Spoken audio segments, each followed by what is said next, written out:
আজকে রান্না করব নবরত্ন। তাই জন্য 9 রকমের সবজি কেটে নিয়েছি।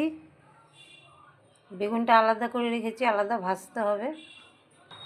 মশলাগুলো রেডি করে রেখেছি, এগুলো সব শুকনো ভেজে নেব। পনিরটা কেটে রেখেছি, এটা ভেজে নেব নবরত্নতে দেওয়ার জন্য। মশলাগুলোকে সব ভেজে নেব তেল ছাড়া।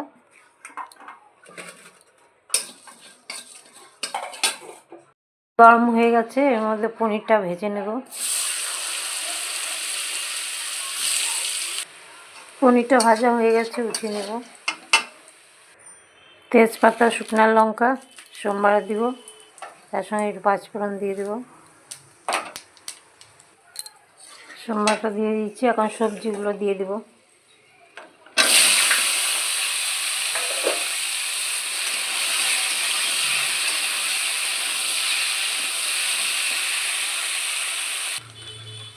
সবজি ভাজা ভাজা হয়ে গেছে, এবার মশলাগুলো দিয়ে দিব।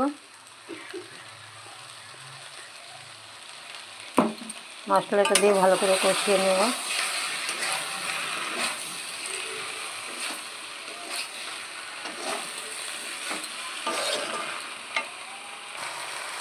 এখন লবণ দিয়ে দিব,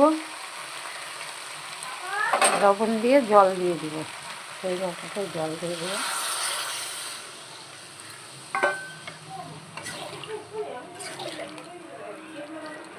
জল দেওয়া হয়ে গেছে, এবার একটু দুধ দিয়ে দেব।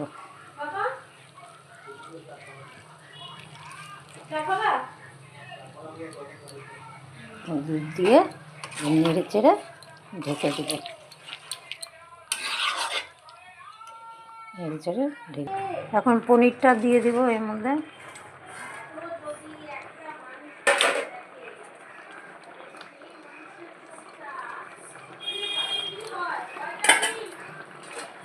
পনিরটা দিয়ে দিয়েছি, এখন ঢেকে দেব।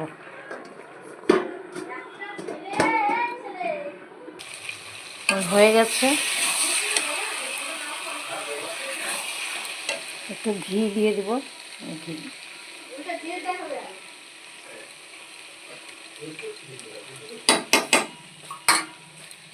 ঘি দেওয়া হয়ে গেছে, নেড়ে চেড়ে নামিয়ে নেব।